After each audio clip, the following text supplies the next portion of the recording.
Good morning. Good morning and welcome to another big SDS webinar. And today we have Jonathan Walters, who's joining us from the Regulator of Social Housing. They just literally yesterday, hot off the press, published their press release on the sector profile. So what we really want to do is give Jonathan the floor for now, but just before we do that, I'm going to let a few more people join. You'll see that in the chat, we have not only linked to the press release from the regulator yesterday, but also if you'd like to talk to myself or Ricky, you can book a discovery call with us quite quickly and easily using those links. Right, okay, so welcome, Jonathan. Hello. It's a real pleasure to have you back. There's obviously a lot of anxiety at the moment right now, especially with new developing housing associations, the future of planning regulations, as well as the sector risk profile, and of course the ever increasing demand to raise standards in existing stock while meeting development targets. So all developing housing associations do have one heck of a burden right now. Yeah, they do. Well, I mean, I'll come on and talk about this later, but it is, I think, the most difficult period I can remember for the sector. And I think if you're on the board or you're an exec or you're just working at a housing association or a local authority at the moment, this is tough. And I fear it's going to get tougher. So I should just manage expectations now. I'm going to be quite depressing for the next sort of 20 or 30 minutes. And then hopefully somebody can come up with a ray of optimism, but that probably won't be me. Okay, so to everyone joining right now, the idea of today's session is to be interactive. Jonathan has come here to engage with you and to discuss your concerns directly with you. So in the question and answers, we have some new features on this platform, and you can like each other's comments and you can upvote each other's questions as well. So we're hoping for a lot of engagement, and I will get to as many of the questions as I possibly can. So I think it looks like our attendees have peaked right now, Jonathan. So I'm going to hand the floor over to you. Thanks very much, Chris, and hello everyone. Really nice for you to have me back, and really glad to be here. What I thought I'd do is I'll talk sort of 20 minutes, half an hour, and then leave plenty of time for discussion.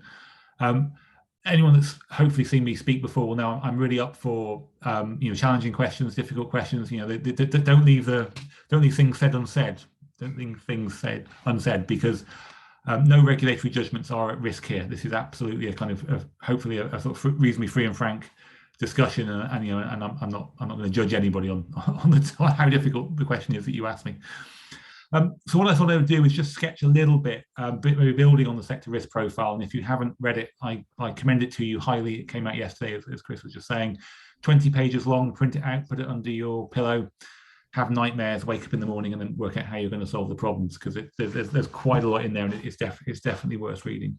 But what I'll do is I'll sketch out a little bit, I think, the landscape that providers are operating in at the moment, some of the sort of key challenges and risks that we see as a regulator.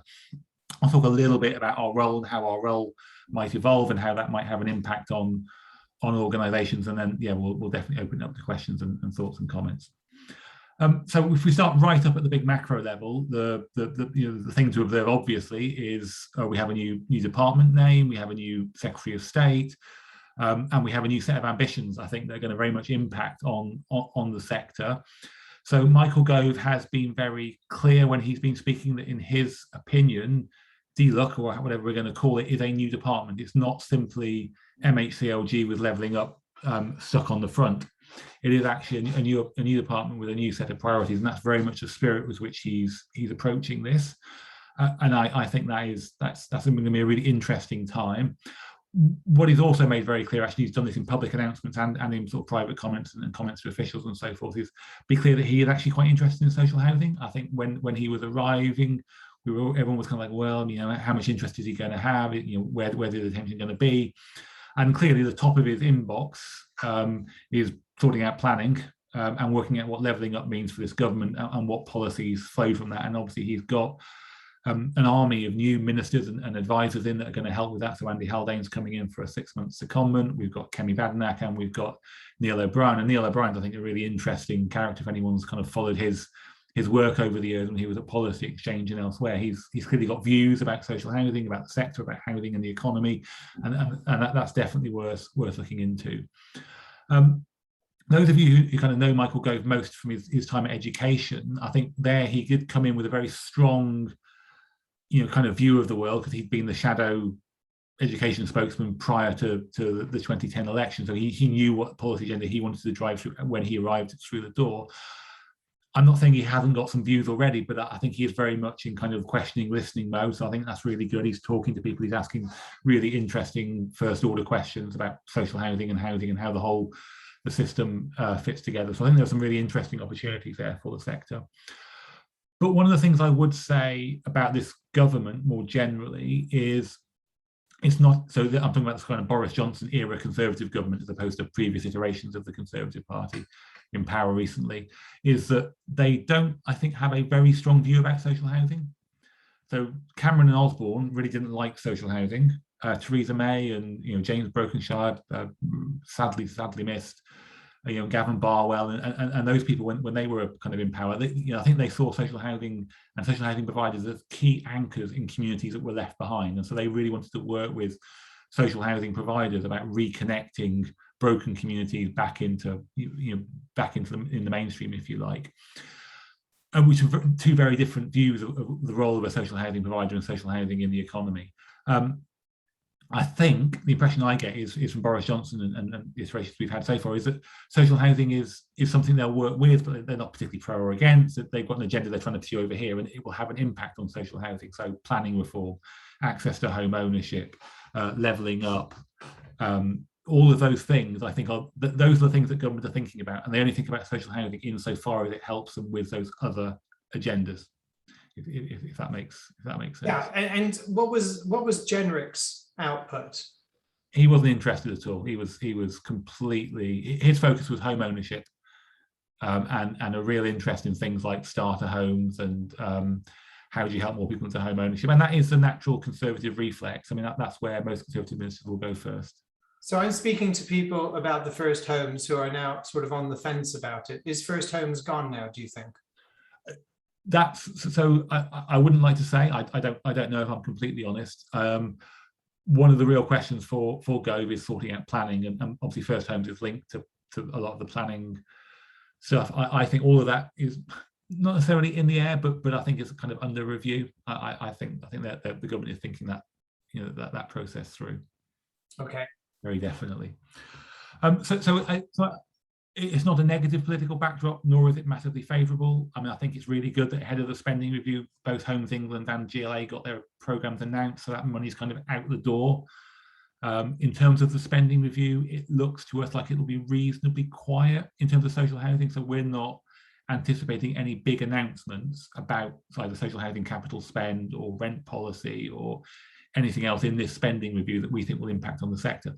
I think there will be stuff, as we saw yesterday, where there will be stuff around zero carbon, about how the social housing sector works with government to deliver on the zero carbon agenda. I think there might be more announcements around what Decent Homes 2 might look like, but without any definitive conclusions. So my impression is the spending review will be a quiet one for housing, but it's going to be a really tough one for government generally, because if you look at where health expenditure is, it's now 40%, £4 in every 10 that the government spends is on health. That is crowding out expenditure on other areas, even other areas that are really key. So once you put education on top of that and defence on top of that, there isn't that much money left over for government to spend on other key priorities, including levelling up, which means I think it will look to the sector and others to bring finance and to bring support to deliver those other agendas that they want to see delivered. So I think it's going to be quite a tough spending review, but housing won't necessarily be at the front and centre of it. Which I think brings us on really to what we've been talking about for a little while. And I know when I spoke last time at one of the events, we were talking very much about this, which is this problem the sector faces. It's being asked to build many, many more new homes, still at grant levels that are much lower than they were 10 or 15 years ago. But they're also being asked to spend significantly more on their stock than they were previously. And I think that is that's a big strategic challenge, I think. Alongside that, then I think is how you deliver good quality services to tenants when the media scrutiny on the sector is establishing a narrative that a lot of that delivery of service to tenants isn't very good. So if you think of some of the ITV news coverage, it's now being picked up by the BBC, it occasionally pops up in other parts of the media. Most of those stories are about, you know, tenants who've not experienced a good service, whose repairs, they don't feel their repairs have been done, they don't feel their problems have been addressed. They feel, and the phrase institutional indifference is being bandied about a little bit, they feel like their landlord's not actually interested in the services they deliver. So that's three really tough agendas, I think, for organisations to be grappling with. You know, the problem I think you were set by government for the last 10 years has been, how do you build homes with very little grant? And the sector's obviously developed a cross-subsidy model, moving into sales activity, more shared ownership, more outright sale, more commercial activities to try and provide that cross-subsidy. You're still being set that question. You know, the quantum of grant per unit is not going up massively, even if the level of grant is, you know, moves around. But at the same time, the sector is being asked to spend, and will need to spend significantly more on its existing stock. And I think we rehearsed that a bit last time. What's really interesting for us as a regulator is we got everyone's financial forecasts in June of this year, and we're using those to look at the individual viability of all providers. But what we also do is we add them all together and say, well, if the entire social housing sector was one organisation, what would its financial position look like, and how has that changed year on year? And what's really interesting is in this set of returns compared to the ones we got during the pandemic, is ambitions around supply are back up to where they were pre-pandemic. So the sector as a whole is forecasting to deliver 60, 70, almost 80,000 units a year for the next 5 years. So that's a pretty go-y supply ambition, you know, which is up there with as high as it ever was pre-pandemic. At the same time, the sector is forecasting to spend significantly more on its existing stock. And a lot of that is around decent homes, building safety, and getting to EPC-C for stock profile. So not yet reflecting the full zero carbon spend in, but also reflecting significant investment in the existing stock. And you know, we know that a number of organisations said actually we probably weren't spending as much on our stock as we should have been previously. So I think there is a real sense that stock investment figure number is going to move around quite a lot, but probably only in one direction over the next few years as people work through what they need to spend on their stock. The consequence of that inevitably is that margins are being squeezed. So you can't spend all that money and still be making as much money as you were previously. So margins are coming down, operating margins are coming down, interest cover margins are coming down. And also, I think interestingly, when these forecasts were put together, we were seeing less outright sale assumptions. So people are telling us we're not going to make as much money out of selling properties, building properties and selling them as we were previously. Now, I think there is some sense that is because rating agencies don't like lots of sales activity in business plans. And therefore, if you want to maintain your single A or double A credit rating with Moody's and S&P, you can't have a plan that's overexposed to sales activity. So people are scaling back their outright sale activity. That means the way all of those numbers balance out is people are having to borrow more money. And obviously at the moment you can borrow all in very cheaply, sort of 2% all in money for 30 years from the capital markets. You can borrow very cheaply 5 to 10 years from the banking markets. Of course, the noises at the moment are that low interest rates aren't going to hold. So perhaps some of those assumptions people are making around being able to borrow very cheaply will begin to, we're not going to go back to 5% interest rates anytime soon, I don't think, but we're at 0.1 on base. You know, you can see it being 0.51% by the end of next year. So borrowing costs are going to go up, but at the moment, cheap borrowing is how this whole plan stacks up. And I think that does very much point to a sector that's going to have to be on top of its game when it comes to risk management. So when you think about, we haven't had to worry about people going bust recently, but I think as the sector tries to develop more, build more, deliver better quality services to tenants, and take on all that development risk, that is a riskier business proposition. And I think that is right. That is a good thing from the sector's point of view about trying to deliver on all these really important agendas. But for individual organisations, that's going to lead to some quite difficult decisions. And one of the things we've been saying, and it's highlighted in the sector risk profile, is that's going to involve housing associations and local authorities and others making some difficult trade-offs. They're not going to be able to deliver on all the agendas that they would like. So they're not going to build as many homes as they want. They're not going to be able to get their stock repaired as quickly as they want. They're not going to deliver as good as, but they're going to have to make some conscious trade-offs, and they're going to need to talk about that in a really sensible and sensitive and intelligent way with their stakeholders, including their tenants, their funders, their sort of strategic partners, with the regulator, with Homes England, with whoever. And one of our criticisms of the sector over the years has been it's shied away from those difficult conversations, and it's trying to just keep everybody happy. And I think the more people do that, the more there's going to be problems subsequently, because you are going to let people down. And much better to be upfront and to say, we're not going to deliver those number of homes, or we're not going to, it's going to take us 10 years to get to EPCC. We're not going to do it in 5, or whatever the trade-off is you're having to make.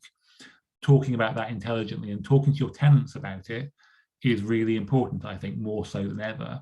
And I think we've got a really interesting test of that coming up this year. So later on today, we're going to get the September RPI figure, CPI figure, which will be the benchmark for next year's rent increases. Now, all the forecasts are that's going to be quite a chunky number. And if you put 1% on top of a chunky number, you get an even chunkier number. So you're going to be potentially asking tenants to pay maybe 5% more rents next year than they are this year, at a time when we've said UC credit uplift removed, utility bills are significantly increased.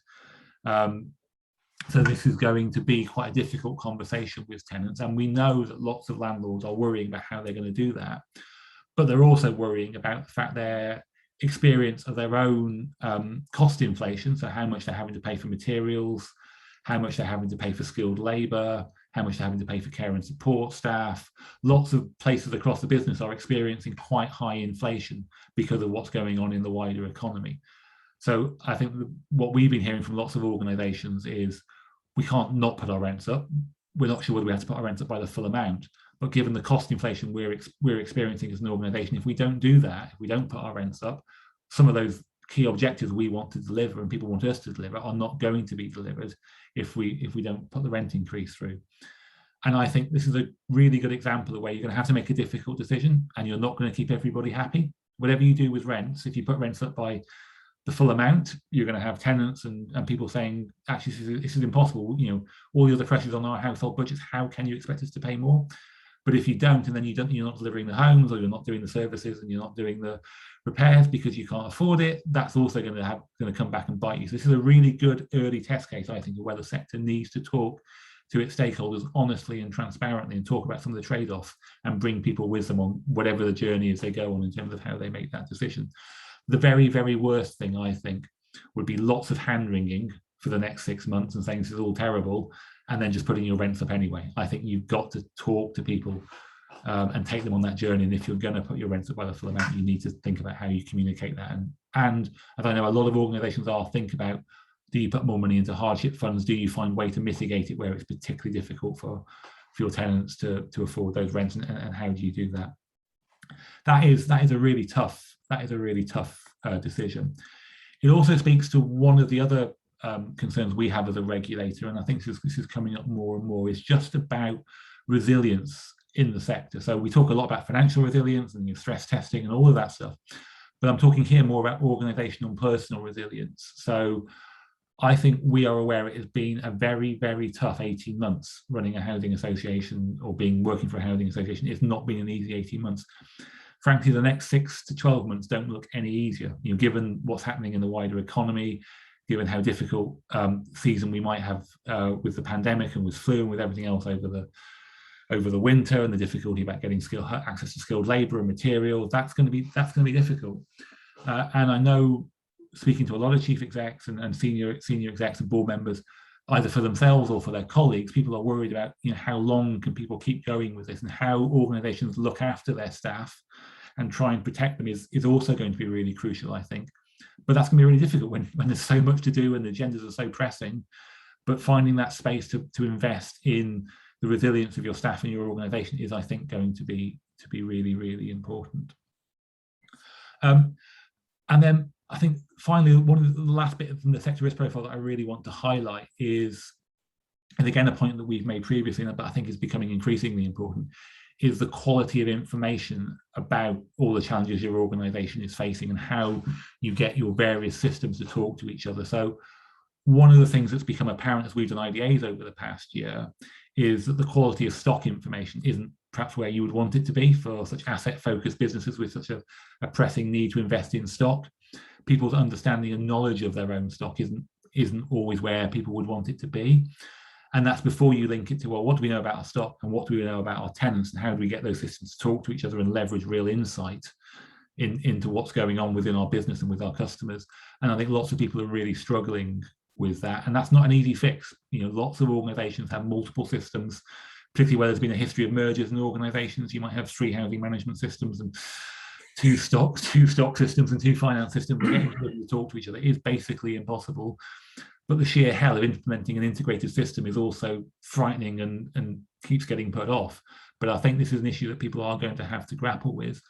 And it's coming out actually in some of the ITV coverage where people have been saying, well, how do we know whether we've got tenants in that position or stock in that condition?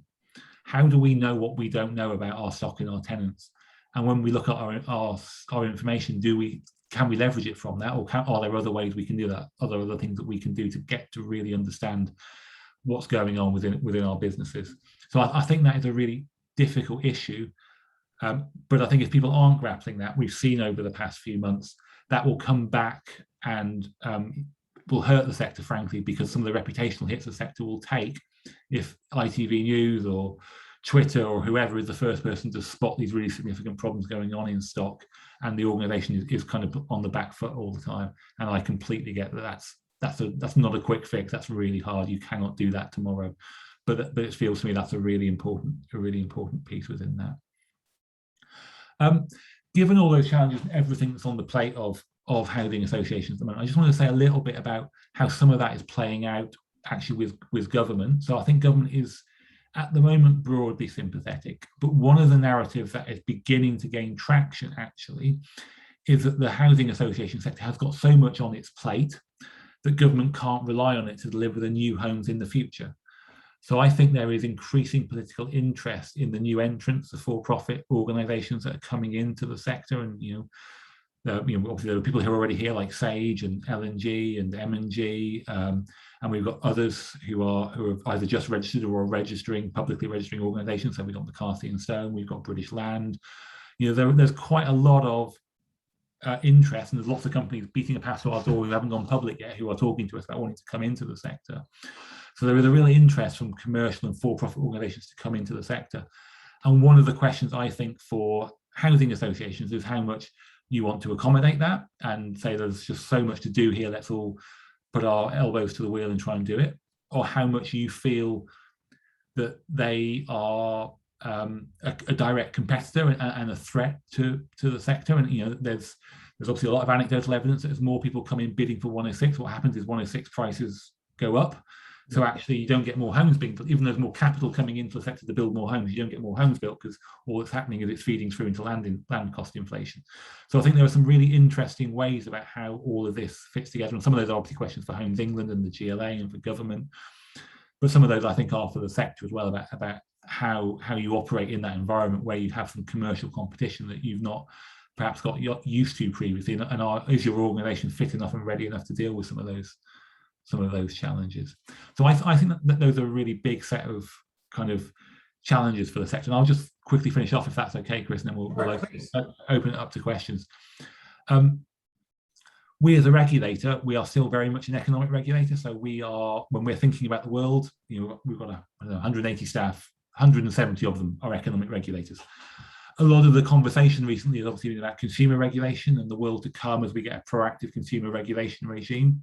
So it's not here yet today. It's probably going to be another year or two before we have a kind of proactive consumer regulation regime. But already I think that's affecting the dialogue and the narrative within the sector. So as well as all those challenges I've just been talking about, there is really the big challenge about how do you engage with your existing tenants? How do you talk to them about what it is they want from their landlord?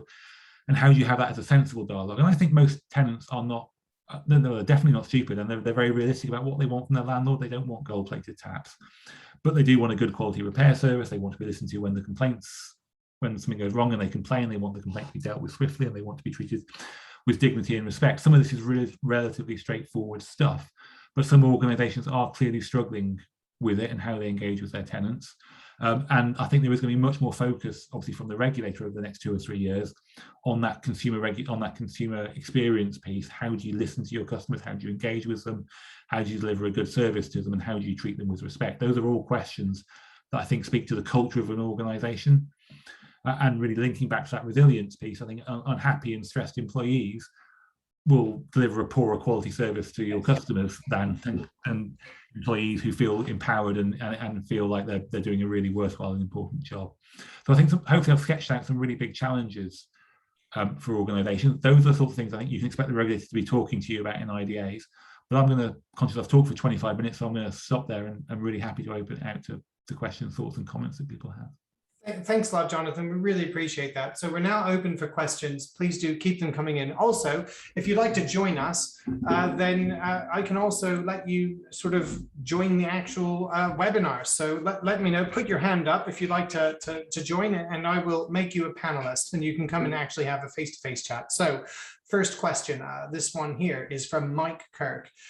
Thank you for your frank opening statements on the current political focus on social housing, which I would characterize as benign indifference, but happy to engage on issues that align with their political imperatives. How do we best engage on levelling up when, despite the name change of the department, this is little more than a slogan rather than a well thought out strategy? Yeah, I think this is really, really interesting, because none of us quite know how this is going to play out.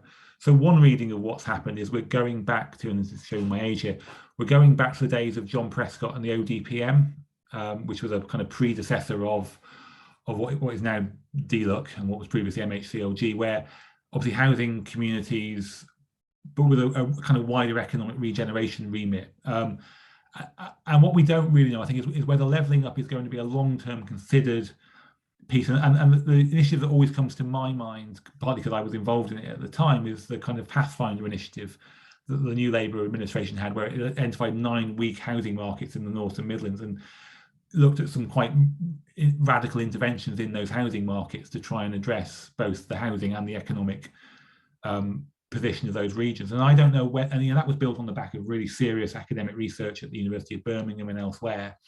And what I don't know is whether we've got a kind of beginning of that process that will lead to those kind of really considered, well thought through policy initiatives, or whether what we've got is chucking a load of money at marginal red wall constituencies before the next election to get elected. And this is me speaking very frankly and very demotically rather than a considered official perspective.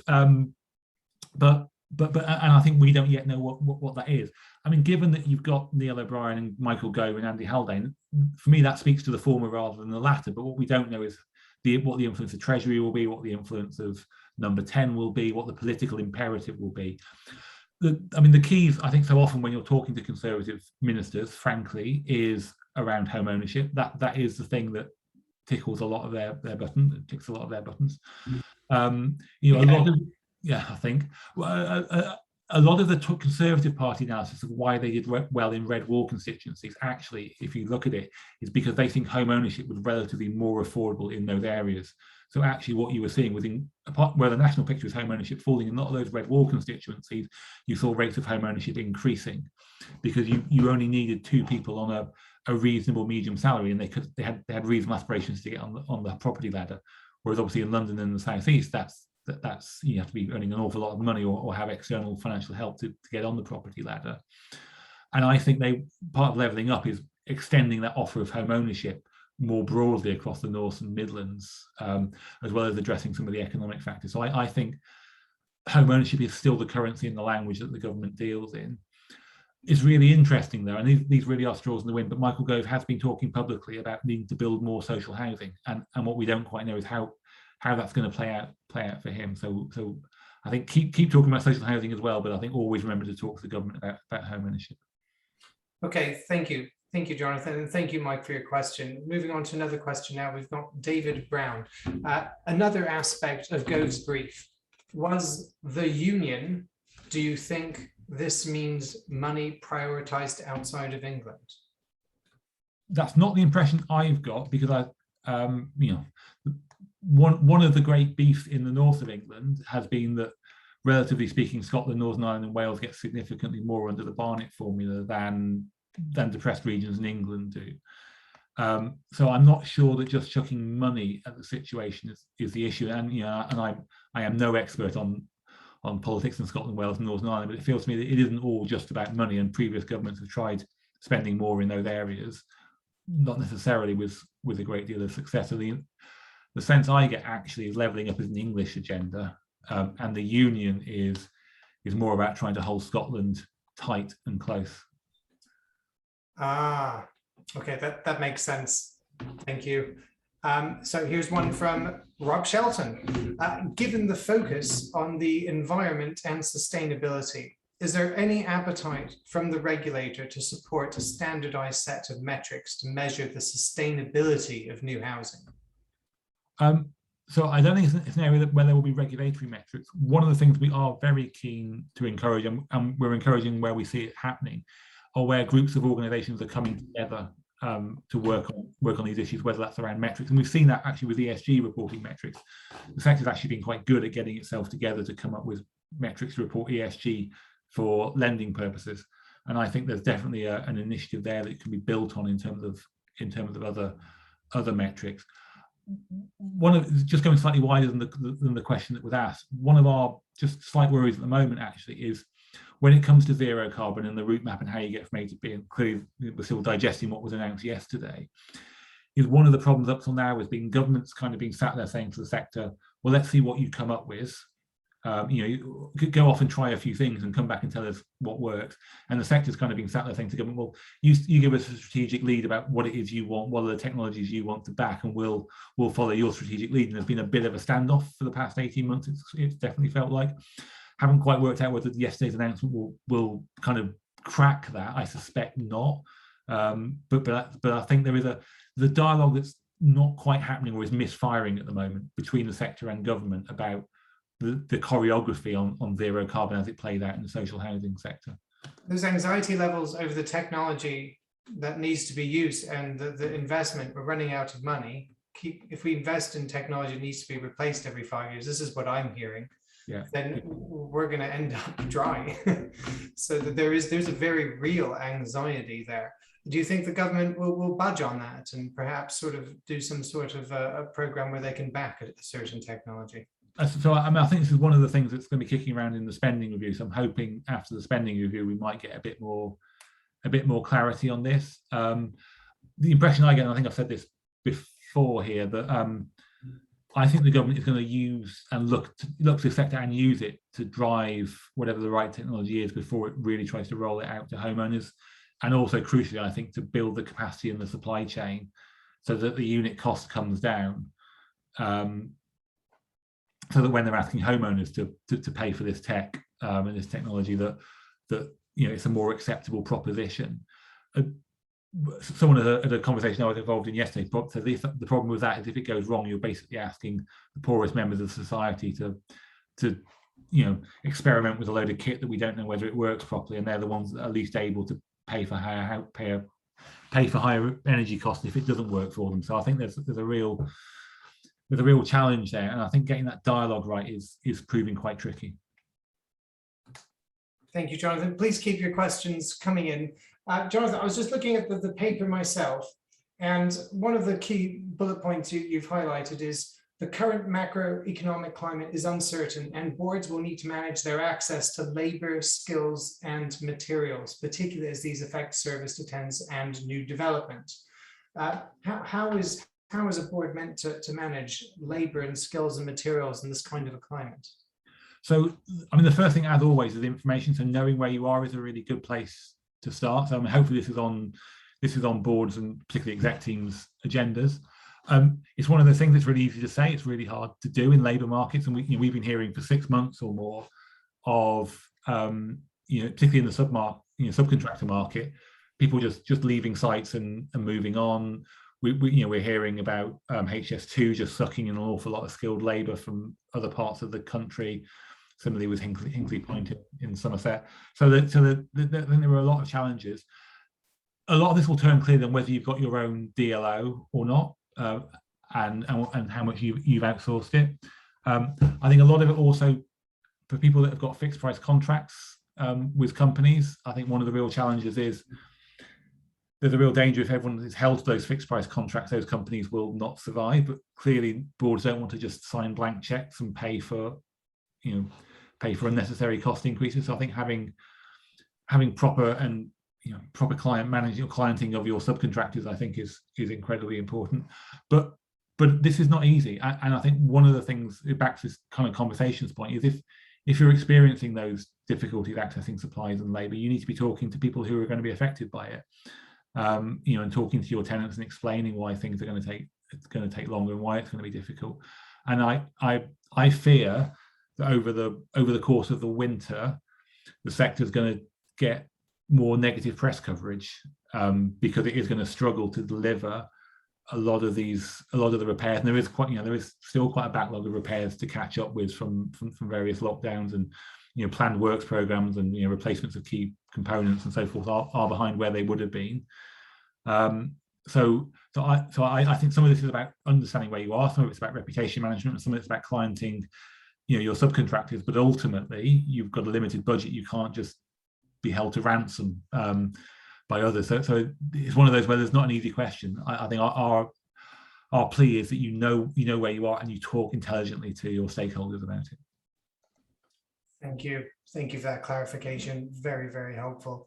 Another one here from Mike Anderson. Thanks for the interesting remarks. My question was regarding the point in rent setting in the sector profile. Are there any plans to look at how the impact on supported housing providers, as the current legislation seems not to consider us, and instead treat us like a general needs housing association?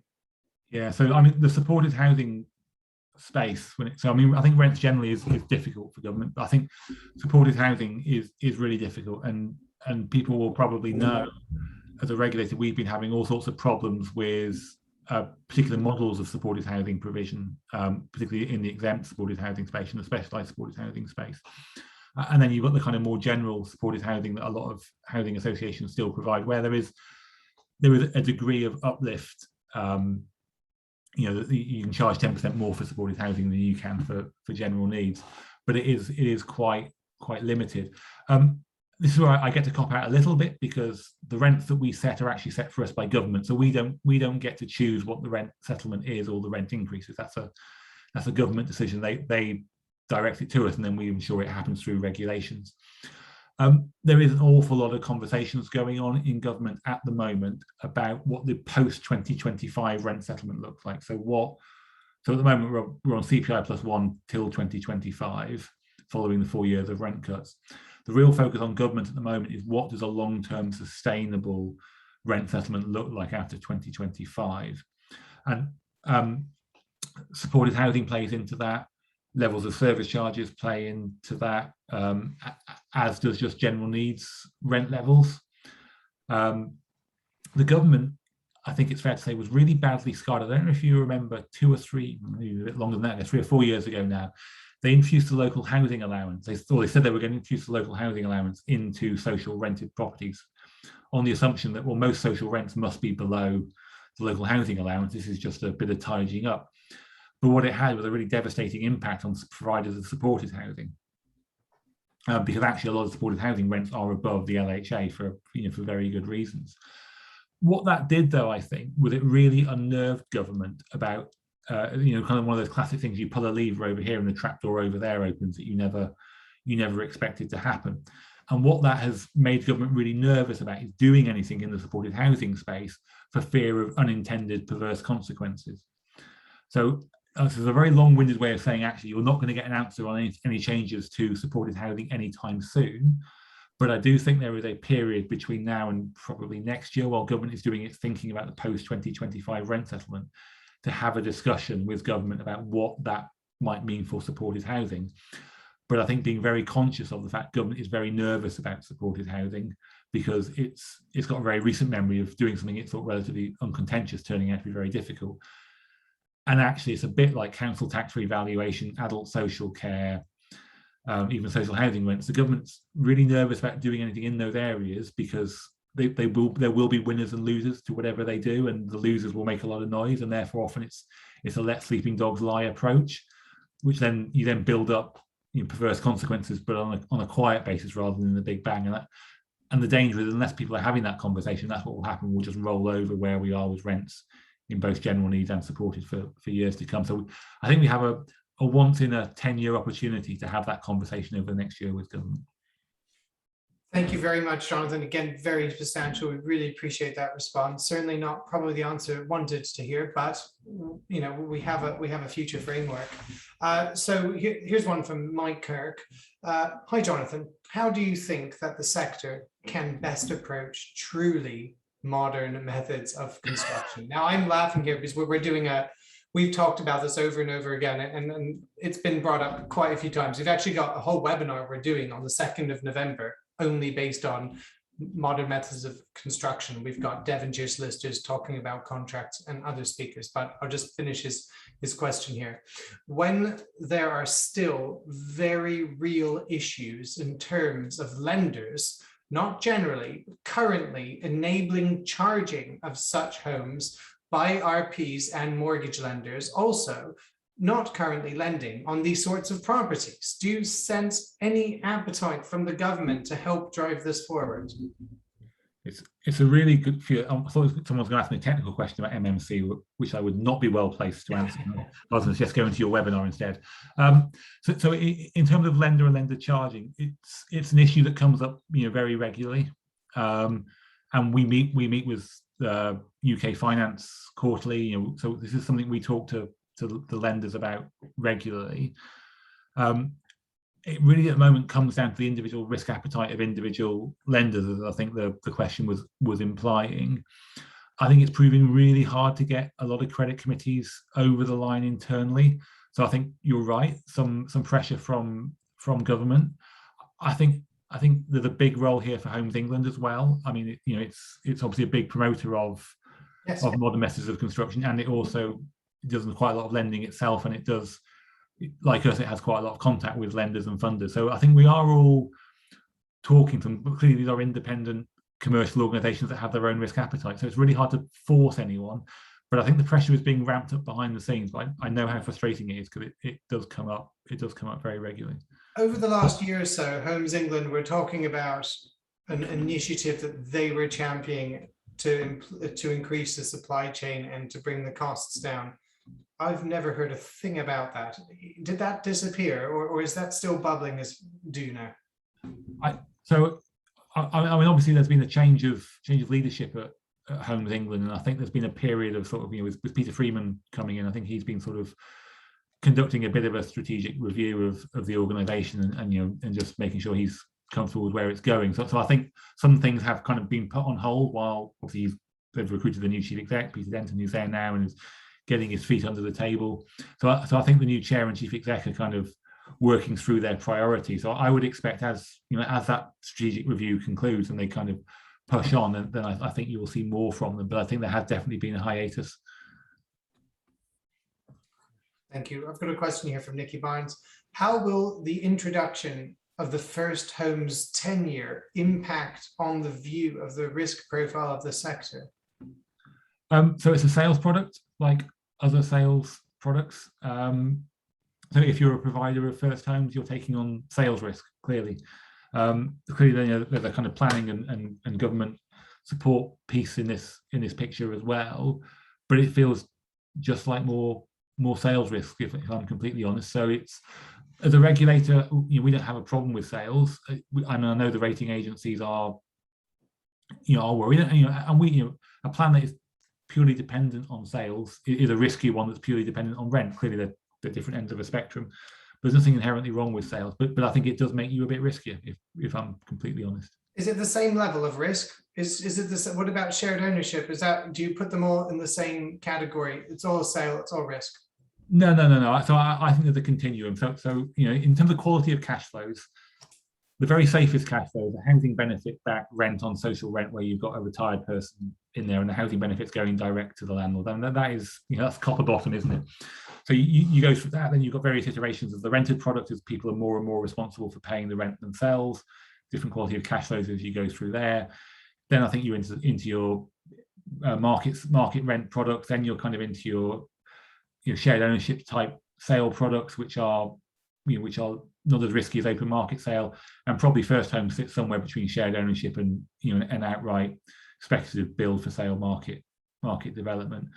But one of the problems at the moment is we don't quite know what that market is for first homes. There's lots of talk about it, and you kind of, if you're a regulator, you're always thinking, well, what's the problem going to be, and is there going to be a problem 5 years down the line with resales, and is there going to be a resale issue, a bit like we've had with some of the Help to Buy loans proved problematic when people have come to resell, or they've had to start paying the full interest cost and not just the subsidized bit. So you're clearly taking on perhaps some of those risks further down the track, and that's just something to keep an eye on. But in terms of going out and building a site without planning permission, getting planning and building a home, it's not at that end of the spectrum, I don't think. Okay, thank you very much. Keep the questions coming. We seem to have run dry of questions for the moment. If anyone has any, please do oh, here we go, one's in. Regarding, this is my colleague Ricky Prota, regarding net zero again, do you think this has shifted the focus away from the main priority, which is to solve the housing crisis and address homelessness? So I think a combination of the green paper, white paper, and zero carbon has definitely shifted back the focus of a lot of boards away from new supply. And there is a debate going on in the sector about, are we primarily about our existing stock, or are we primarily about building new homes, or are we what's the mix? Because for no one it will be one or the other. It'll always be a combination of both. But where does the centre of gravity of this organisation lie? And I think for the past 10 years, for most large organisations and most developing organisations, it has been on the new supply piece. And I think some of that lack of focus on the existing stock is now coming back to impact organisations. So even putting aside zero carbon, I think at the end of the last Decent Homes period, so in 2010, once everyone was confident they were at Decent Homes, I think a lot of organisations took their eye off the ball about their existing stock, if I'm completely honest, and probably the regulators as well, if I'm being honest as well. And the focus was about new supply and how do you build more homes with less grant, and that's been the problem everyone's been trying to solve.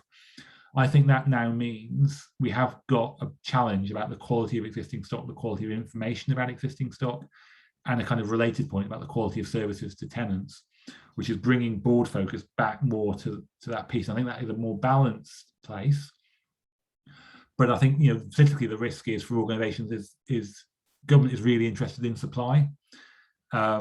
And at some point, that will come back as a big issue for the sector.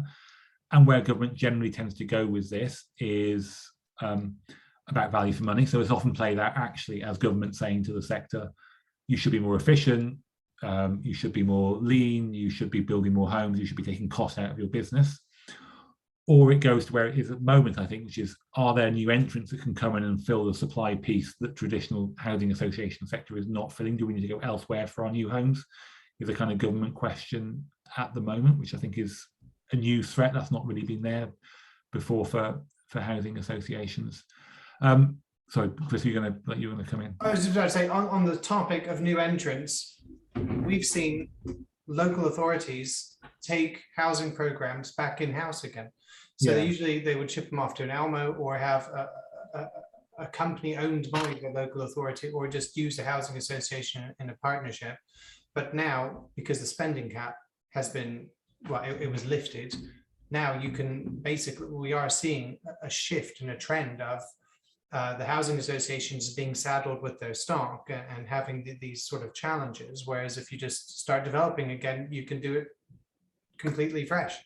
Is that something that you're also picking up?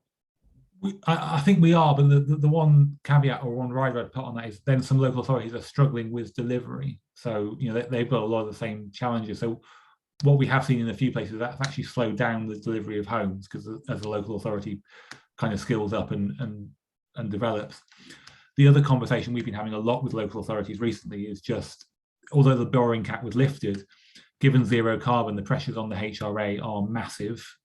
And actually, a lot of organisations are now saying we're not sure we can both develop and meet the kind of zero carbon agenda within our HRA. So we either stop developing or we need significant new money from government to help us meet the zero carbon spend. So I think the impression I've got in the last few weeks even is the local authorities are now kind of going, this isn't going to be as easy as we thought it was going to be. Okay, thank you. Thank you. That's very, very helpful. I've got another question here from Helen Reddington. What are your views on the new model of shared ownership, specifically unsecured lending to buy lower shares and take up of right to shared ownership and potential loss of affordable rent homes? Yes, I mean, obviously, it's a government policy, so that's the government have thought about that, and they think it's the right thing to do. I mean, clearly, what we've been flagging to landlords is kind of their roles and responsibilities here. There is definitely, I think, a danger of tenants, as you say, raising money unsecured. So a lot of the retail banks aren't interested in providing mortgages on their 10% share, and even less kind of constantly advancing new money for each 1% increment or whatever. So the sense I get is that unsecured, it might be friends and family, but it might not be. It might be slightly more alternative lending, should we put it like that?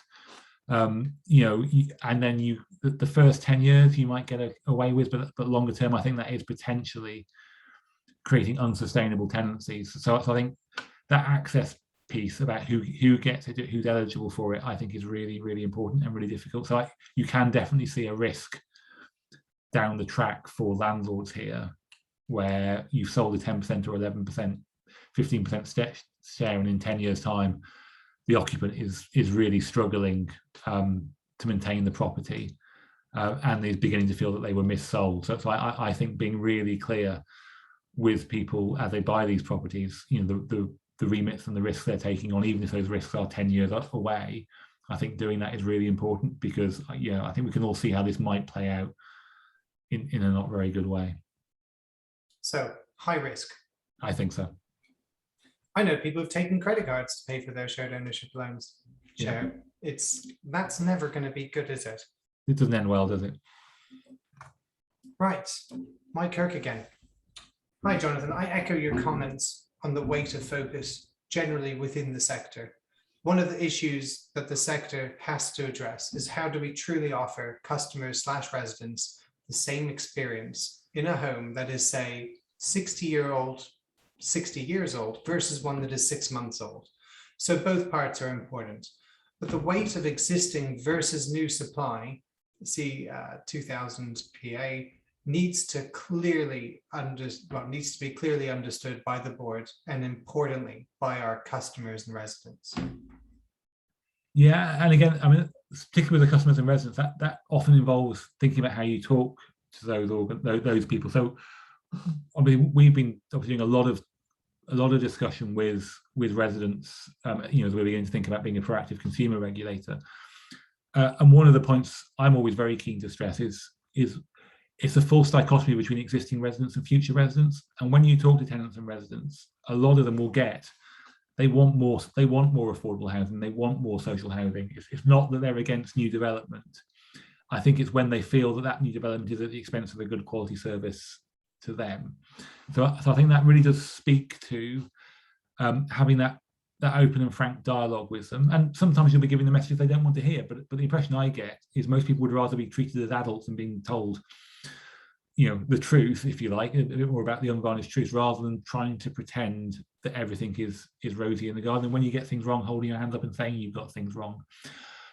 There are things that are making this more difficult, I think. So one of the things we've seen around some of the ITV news coverage and a bit before that actually is the role of no win, no fee lawyers pursuing disrepair claims.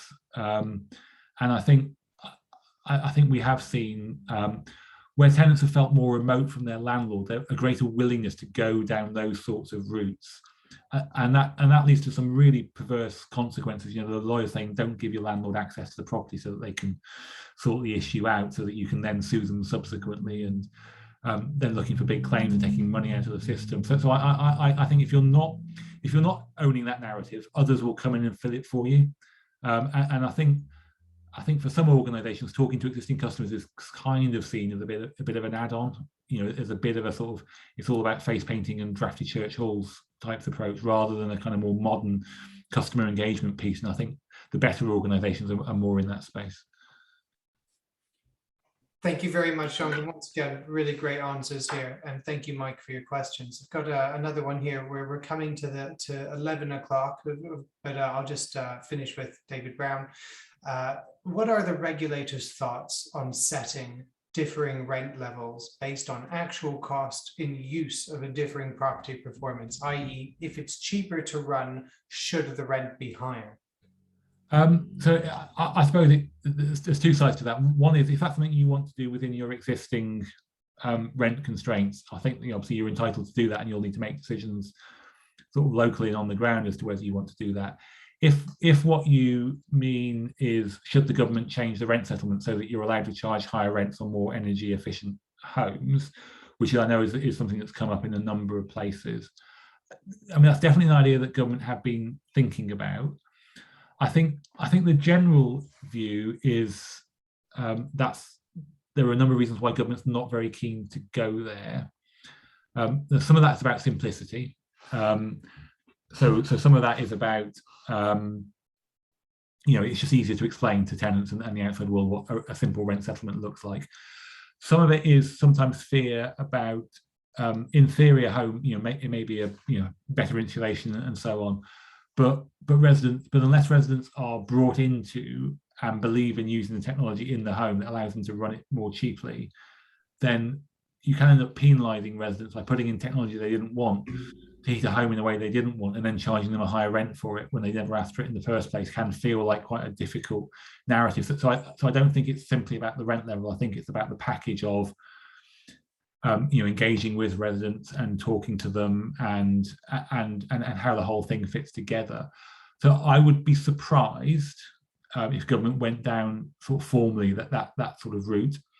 Just as in the past, it has looked at, should you be allowed to charge higher rents if you develop more homes, and should rent levels be linked to the amount of development carried out by an organisation? And again, those have always got knocked out in the end, those proposals around fears around equity and simplicity. I suspect this will end up in the same space. If it's something you want to do locally, then I think that's a slightly different question, but you still have to stay within the overall rent remit for the property. So it's not easy to do on the ground without the government changing the regulations. Brilliant. Well, I think it's time to wrap up there. Thank you, everyone, for today, and certainly thank you, Jonathan. It was really great to have you on. We had such a great session last year when you attended, and we really do hope that you keep attending our sessions, and hopefully when the next press release or sector profile or whatever happens next, we really hope you join us again. Yeah, very happy to. Thank you very much. It's been a really interesting set of questions. Absolutely. And everyone here, we are doing a modern methods of construction webinar in 2nd of November. So please look out for that on our website. We're going to send you the email to that as soon as we get all the speakers confirmed as well. So look out for that. I'm going to wish everyone a really great, productive week. And yes, thank you once again, and goodbye. Thank you. Bye.